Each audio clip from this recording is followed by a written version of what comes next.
কেমন আছো বন্ধুরা? ঠান্ডা লাগছে সবার? কার কার ঠান্ডা লাগছে কমেন্ট করে জানিও। খুব ঠান্ডা পড়েছে, হাওয়াটা দিচ্ছে। আচ্ছা, আজকে আমি করব কি বলো তো, কীভাবে সবাই করো তবু আমার আমার প্রসেসে আমি করছি। এই যেটা মেথি শাক। আচ্ছা, এখানে হলো বেগুন আর আলু কাটা রয়েছে, এগুলো দিয়ে মেথি শাক করব। তা তোমাদের দেখাচ্ছি কীভাবে করতে হবে, দেখতে থাকো কেমন। তো গ্যাসটাকে জ্বালিয়ে দিচ্ছি, লোহার কড়াটাতেই চাপালাম। এটা কি লেগেছে? আচ্ছা, প্রথমে আমি আলুটা ভেজে নেব। তেল দিয়ে দিলাম, একটু তেল দিয়ে করব, আলুটা ভেজে নেব। কেননা আলুর মধ্যে একটু হলুদ গুঁড়ো দেবো,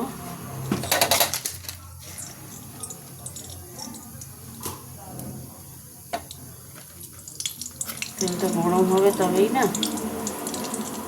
একটুখানি হলুদ গুঁড়ো দিলাম, কেন বলো তো, ওই আলুটা ভাজবো, বেগুনটা ভাজবো তো।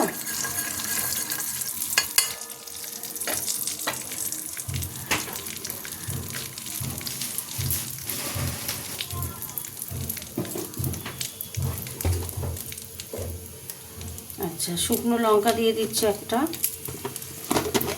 আর একটু 5 ফোড়ন দেবো।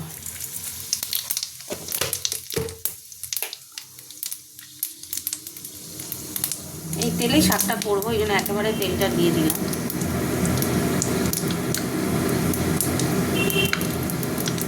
এবার দিয়ে দিচ্ছি আলুটা।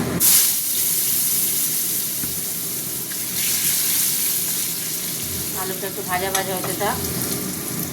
দেখো, আলু ভাজা ভাজা হয়ে গেছে, আমি বেগুনগুলো দিয়ে দিচ্ছি।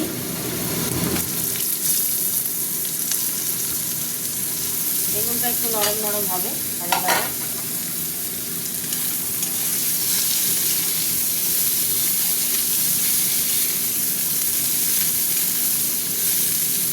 ভাজা হতে থাক বেগুনটা।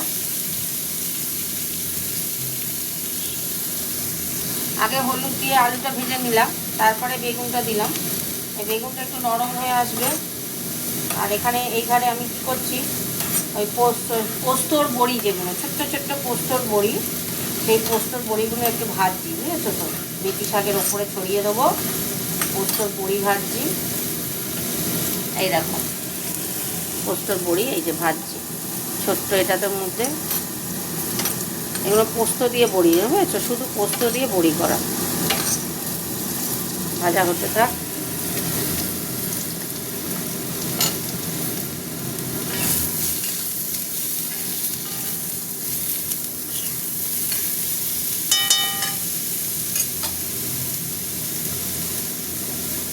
এবার আমি আস্তে আস্তে শাকগুলো দেবো।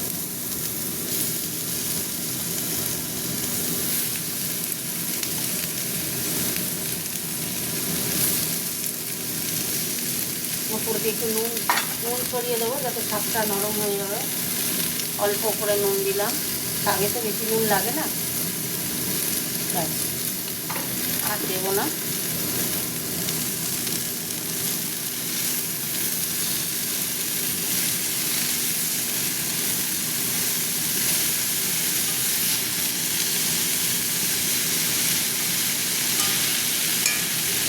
হতে থাক। এই দেখো বন্ধুরা, হয়ে এসছে। বেগুন তো জানোই একটুতেই নরম হয়ে যাবে।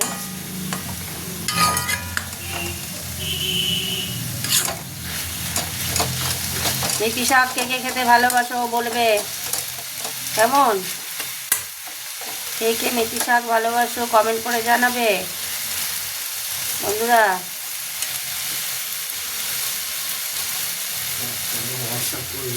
ভালো লাগে।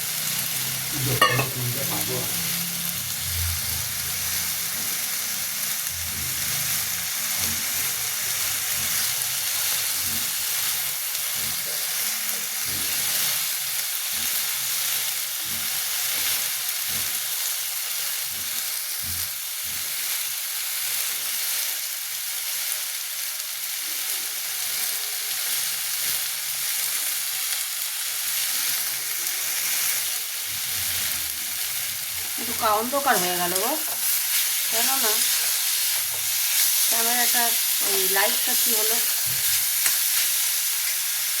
দাঁড়া আসছি। এই যে বন্ধুরা চলে এলাম, আলু দিচ্ছি, ক্যামেরাটা কমিয়ে দিই। আচ্ছা, আমার মেথি শাক হয়ে গেছে, একদম কমপ্লিট, সুন্দর হয়েছে দেখছো। এরমভাবে বাড়িতে তোমরাও করবে।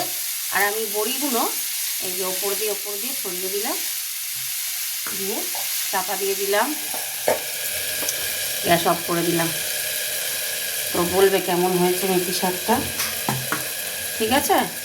তো আজকে রান্না কি করলাম, বেগুন আলু পাঁচফোড়ন দিয়ে মেথি শাক চচ্চড়ি করলাম। কমেন্ট করে জানাবে কেমন হয়েছে।